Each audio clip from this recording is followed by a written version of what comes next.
நிறைய பேர் பண்ணுற தப்பு இது. கொஞ்சம் தெளிவாக கேளுங்க. ரொம்ப முக்கியமான விஷயம். வாழ்க்கையில் ஏதாவது ஒரு கஷ்டம் வருது, இல்லை ஏதாவது ஒரு நமக்கு எதிர்பார்க்காத ஒரு சூழல் வருதுன்னு வச்சுக்கோங்க. முதல்ல நம்ம கேட்குற கேள்வி ஏன் அப்படி ஒரு சூழல் நமக்கு வந்திருக்குன்றது கிடையாது.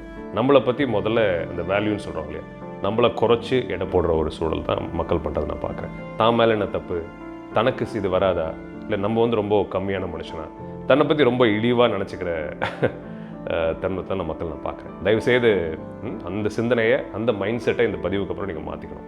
ஒரு சூழல் வருதுன்னா ஏதோ ஒரு நல்ல விஷயம் அது மூலமாக நீங்கள் கற்றுக்கலாம், இல்லை மாறலான்ற ஒரு அடிப்படை விஷயத்தினால தான் அந்த மாதிரி ஒரு சூழல் வருது.